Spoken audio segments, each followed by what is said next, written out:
Classically Trained episode 13.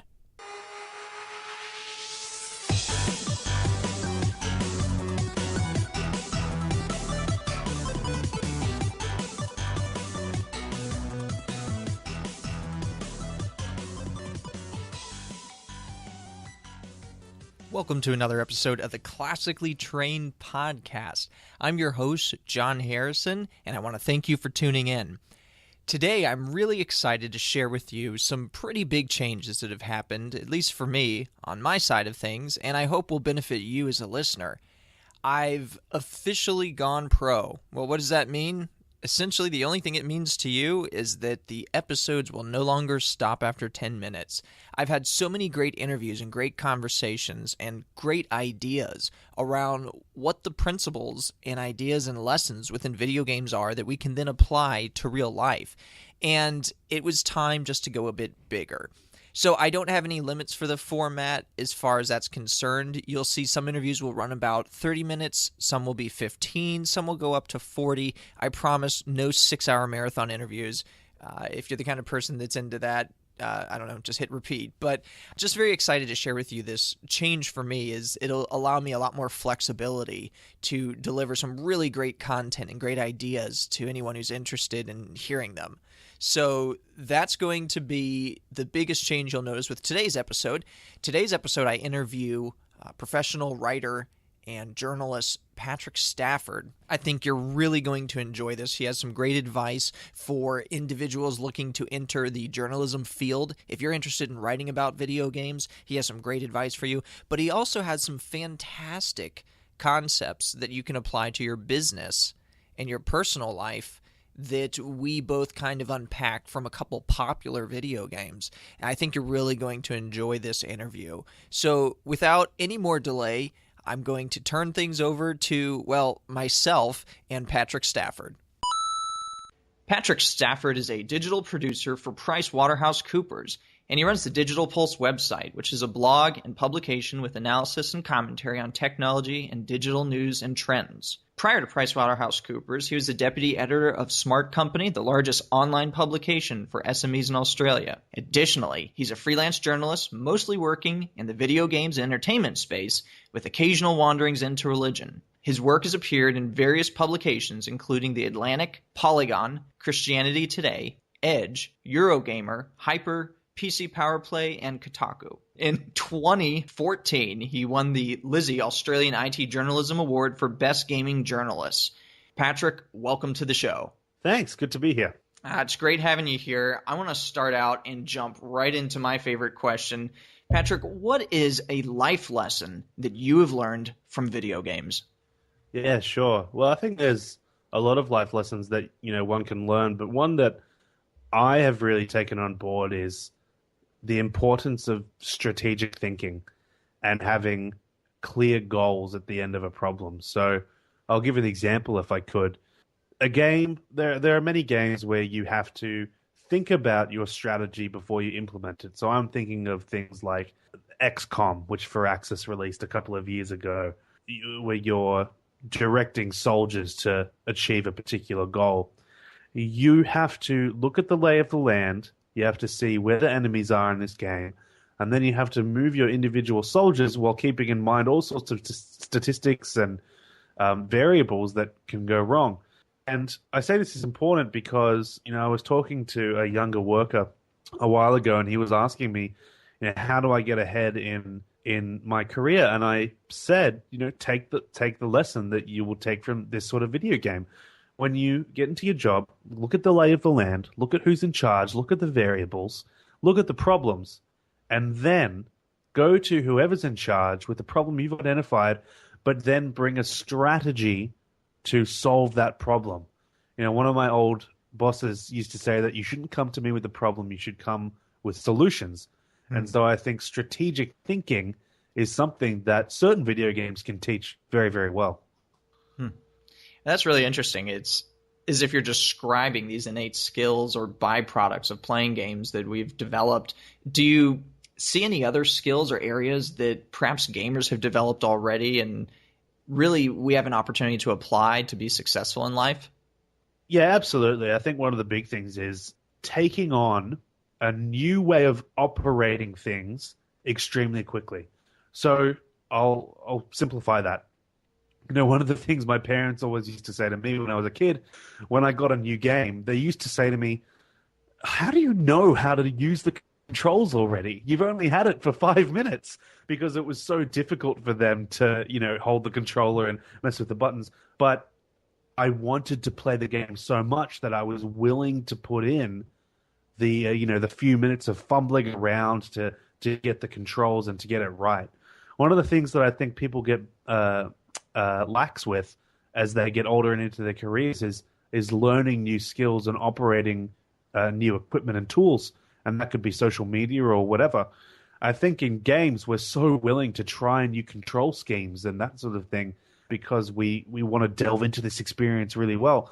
Imagine if we were that passionate about learning scripting or code, even though we're not coders, or for a 70-year-old CEO to delve into social media with that sort of passion. So I think the attitude that many gamers have towards new games is something that we can apply in our careers to constantly learn new skills and never just say, oh, it's too hard, I'm not going to bother. That's really a neat direct parallel. Changing away from the parallels for a minute, though, I heard a chance to hear you allude to another approach and another way of looking at things we can learn from video games. And this actually, I heard referenced in an interview you did with the Game Church podcast, and you talked a bit about the game Journey. And I would love to hear some more of your thoughts on that game and what are maybe some takeaways that we can apply. Yeah, absolutely. So Journey is one of my favorite games, and if anyone's listening and haven't played it, I would really encourage you to beg, borrow, or steal a PlayStation and play it, because it's one of the, I think, one of the best games ever made. And what I was alluding to in the Game Church podcast was the idea that the Journey, for me, I saw it as an allegory for how people behave in the Christian church, but it easily applies to the business world as well, and leadership and all those other sorts of things. So in this game, you have your character that you're playing, and the only way you can communicate is by pressing one button, and this button creates a chime. And there are no words, you can't talk, there's no way to communicate other than pressing this chime button. And what you find as you play this game is that you will come across other people in the game, and they can only communicate to you using this chime. And there are points in the game where having another person with you is an advantage, because you can get to different places easier, and it's much more productive to work in pairs. What you have to do as a team is to start communicating in ways other than just verbally. You have to look very closely at the patterns of movement and that sort of thing, and you have to really look hard at the ways people are trying to get you to do something. We could talk about that for ages, but the allegory I see here is that how many times in a business context do we have communication breakdowns? It's probably one of the leading causes of all sorts of problems, not just between you and a colleague, but business deals. And how many business deals have fallen because of bad communication skills. So one of the things that I think we can learn from Journey is that there are different ways of communicating, yes, but also look really closely at the way someone is communicating with you, because you could be missing a lot that a lot of people might just miss. You need to really look closely at what someone's saying to you, not just with their words, but with their body language and all sorts of things, and just be receptive to the information they're giving you. I think one of the lessons I learned from Journey was that you need to really, really work hard on communication, and not just hearing, but really listening to what someone is saying, and being really clear and really purposeful, and clearing up any sort of problems or murkiness beforehand, so we don't end up with more problems. It's fascinating. As you're talking about that, I think about the number of online multiplayer games, whether it's of the very large scale where you have dozens, if not more, players running around all trying to accomplish these goals, or something like Journey where it's a little more focused. The experience isn't as chaotic necessarily. it's interesting that in the gaming world, it seems that we're able to, in spite of some of those challenges, align ourselves to achieving a goal. And I wonder why it is we find the workplace a little more challenging to do the same thing. There's a tendency to see things not go as well. Just I a think thought. no, I'm sorry. no. Yeah, I It's want a to hear your good thoughts thought. on that. It was a good thought because I think Mhm. when you go into a digital game environment, your goal is very clear. Mm. So when I log into Call of Duty, I don't play Call of Duty much, but this is just an example. When I log into a multiplayer game of Call of Duty, my objective is kill the other team, defuse the bomb, or whatever. It's very, very well defined. When you're going into a work context, there are multiple goals at play. So my goal is not necessarily your goal. My goal could be, I want to do the best for this company. I want to bring value to this company. Your goal could be, I'm putting in my 2 years here, then I'm out. So there's a murkiness in terms of the goal that we're setting, and that can create all sorts of communication problems and other sorts of problems. And I think that's why people like video games so much is because the goal is so well defined, you know. It's not like real life where we're juggling, multiple balls in the air. Yeah, well, I think that's good advice. I think for anyone to take who is a leader or who has any span of influence over their workplace or others' workplace, and the clarity of the goal there. That's a really great point. So I want to talk a little bit about your career. Sure. I know your work. I know your writings are out there in a couple high profile gaming magazines, and I think your pieces are very thought provoking and deep and inspiring. So I'd like to hear just a little bit about how you ended up in becoming a freelance journalist, and what are some of your thoughts for others who are looking to follow suit? Yeah, sure. Well, thank you very much for that compliment. It's very nice of you. So I started. I've always been interested in journalism, although I didn't really know what to call it from a very young age. I was always very interested in truth and the essence of truth. I used to annoy my parents when I was younger because if they were recounting a conversation to me, I always used to make them say the exact words that someone else used because I was very obsessed with getting the full picture of something that was happening. And so as I, got into my teens and I started reading, old school journalism, started realizing this is something that I really wanted to do, interviewing people and telling stories. I've always said, I'm a better reporter than I am a writer, and I think that's still true because I always like talking to people and hearing their stories. And so I applied to journalism school, a journalism degree here in Melbourne at RMIT University, and I did that. And I towards the end, I was sort of becoming a bit disillusioned with journalism, but we had an internship program, and you were encouraged to take as many internships as possible. And I looked at this list, and this was in 2008. So this is in the first half of 2008. And so from where I was standing, the future of journalism was in digital. I mean, it was pretty obvious by then. And I went to the coordinator in my university and I said, look, I'm going to do this internship, but there are only a handful of, things at websites here. What's the deal with that? And they're like, oh, well, we just didn't go to many websites. And I said, look, I'm going to do this, but I'm only going to go to places with a .com at the end of it. Because as far as I'm concerned, print's going away. And so I did 3 internships, and I did one internship at smartcompany.com.au, which is the largest SME publication in Australia. Has like over 50,000 email subscribers, so it's one of the biggest, products. And long story short, I took a job there at the end of the year, 2 weeks before Lehman Brothers collapsed. So I had a job in business journalism 2 weeks before the biggest business story perhaps in 2 decades. So I was in a really great position to really learn a lot about not just what was happening in that context, but just business in general. It was a bit of a baptism by fire, and I was in that job for a few years, and I started thinking, I'm really interested in video games and playing them, but I also wanted to combine what I was doing in terms of journalism and games, not just reviewing them, but actually going out and telling stories. So I started pitching to a lot of publications and finally got a feature published in Hyper magazine, which is the longest running independent video game magazine in Australia. And I just kept writing more features for them. And, once you write for one publication, pitching to another is a lot easier. And I've just kept going since then. So yeah, and now I am where I am now. And I'm sorry, you asked me a second question, but I've forgotten it after that lengthy No, spiel. quite all right. And you know what? I think you even included some hints that the those who are listening might be able to pick up on. But I wanted to know, what would be your advice to someone looking to break into the industry now? Because not everyone can script a giant event like the one you had the fortune of running into. Not everyone can script that necessarily unless you're really well Sure. connected, and I don't even know then. Yep. But so what would you say to Yeah. someone looking to get into the industry today?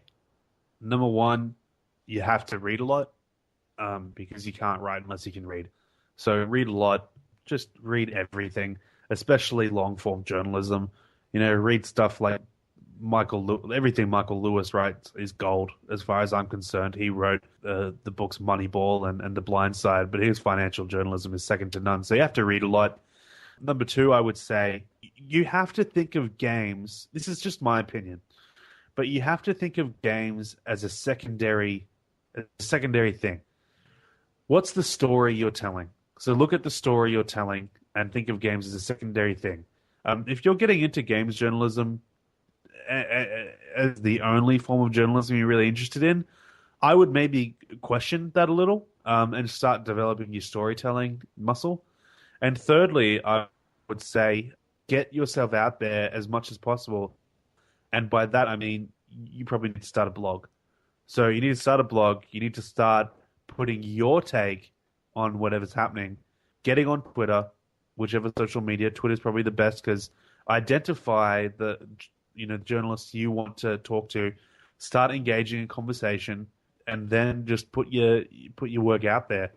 It's hard. It's a hard slog, but that's probably the best way to do it. And then when you get to a point where you think you can pitch organizations, email editors, point them to your blog, and then say, are you accepting pitches? What sort of pitches are you accepting? Do you mind if I email you? And then try and go from there. It's not easy. It's hard, but it takes a while. But really, really good writers will get noticed. That's a great point. That's something that we have accessible to us today that wasn't commonly out there just a few years back, is the idea of anyone being able to go out for free, essentially, and start a blog and create your own portfolio. So I think that's a great suggestion. If nothing else, it's a good way to practice the craft and refine it. And if you don't like what's up there, you can always delete it or take it down.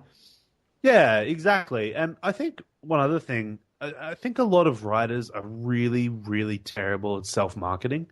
So a lot of writers tend to scoff at the idea of personal brand, quote unquote. And it is a bit of a gross term, but it's absolutely necessary if you want to get yourself noticed. The other week, I was on a YouTube bent and I was looking at a bunch of keynotes by Gary Vaynerchuk, who's an entrepreneur, and I'm sure you've heard of him. Sure. He runs a wine library and is just probably one of the forefront people in terms of social media. And he's really, really big on social media and personal brand. The only way you as a writer are going to get some sort of traction is if you really promote your name and you associate quality with your name. So that feeds through into everything, not just what you write, but your website, how it looks, your professionalism, that sort of thing. And so I don't think a lot of writers tend to pay attention to that side because they either think, well, number one, they're just not particularly, that's not their first priority or even talent. And second, they're rightly focused on their work. But I think, in a social media heavy world, personal branding is just crucial to getting anywhere. Oh, that's huge. So who out there is a good example of a great personal brand from your perspective? Yeah, so there's a woman who works for Time. She is their director of digital innovation, and she's the former director of marketing communications at Vox Media, which obviously publishes Vox and Polygon and a couple of other sites. Her name is Callie Schweitzer.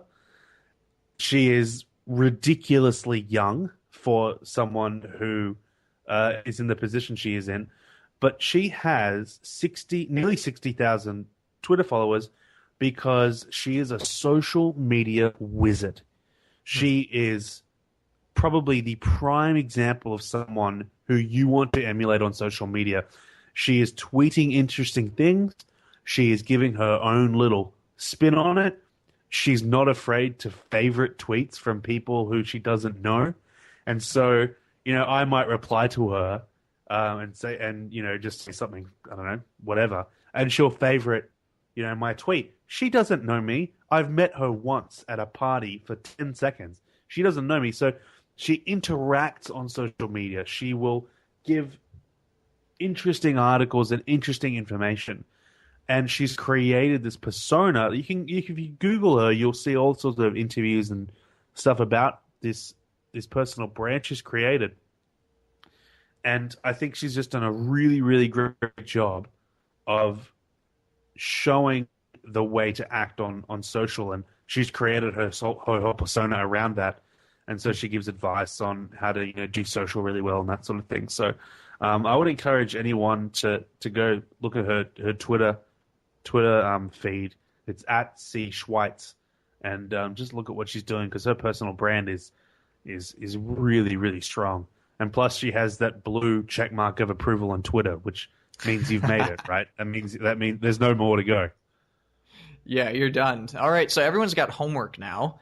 Go out and check out, see a great example of personal branding. Patrick, I want to ask you just another question. I want to make sure I sneak this one in here. Can you talk about games you're playing now? What's on your current playlist? I've been playing a lot of Mario Kart because I have a 3-month-old son, and so Awesome. he tends to like being carried a lot. So I put him in his little carry pouch and wear him around the house. And so while he sleeps, I tend to play Mario Kart while standing up, which is, both uncomfortable and fun at the same time. So I've been playing a lot of that. But I'm really looking forward to the next Civilization game, which comes out, I think, later this month. And so I've been doing that, but also been playing a couple of iPhone games. There's a really great iPhone game I've been playing called Stickets, created by an Australian developer called Harry Lee, and it's a really, really calming puzzle game. I've been really getting into games that stretch my brain more, and so that's been something I've been playing a lot while on the train into work, and just helping myself think a little differently. I'm hardly old, but I am aware that, time doesn't stop. So I'm just trying to make sure that I'm playing games that are stretching my mind. Oh, that's great. So Patrick, how do listeners connect with you? Where are they going to find the best way to follow you, to see some of your work and just reach out? Yeah, sure. Well, I update everything about my writing and what I'm doing on my website, which is www.pdstafford.com. You can follow me on Twitter at pdstafford. So I run a podcast called The Crafting Podcast, which you'll see information about on my website. But it originally started as interviewing journalists in the video game space, but I've expanded that now to sort of any sort of writer or journalist on the web, and got some pretty exciting guests coming up. So, if people want to listen to that, it's on the website as well. Excellent. Patrick, thank you. I appreciate your time and some really great thoughts about the intersection of video games, life, and business and leadership. And for those listening who want to go out there and pursue careers, you've given us some really solid advice. So thank you, sir. No problem. Thanks for having me on. My pleasure. Some really great advice there. Special thanks to Patrick. I really appreciated your time and had a great conversation. Just enjoyed being able to connect with you and learn about the stuff you've got going on. I want to thank you for hanging around and listening afterwards. I would appreciate it if you enjoyed today's show to step over into iTunes and leave a rating and a review. That definitely helps the Classically Trained podcast get notice and share with others some of these great ideas, life lessons around leadership based on video games. I also want to let you know that today's episode was brought to you by the classicallytrained.net website. That is the site for life and leadership lessons from classic video games. On the site, you will find every Monday a new blog post diving into topics of leadership and professional performance. And each Wednesday, you will find inspirational and motivational quotes from video games. And every Friday, you can look forward to another episode of the Classically Trained podcast. I also want to say a special thanks to Fantomic, who is the force responsible for the incredible music you hear at the intro and the end of this show. I encourage you to check out more of his work. You can find links to his information as well as Patrick Stafford's website in the show notes. The show notes can be found at classicallytrained.net/13, as in the number 13. Until next week, keep leveling up.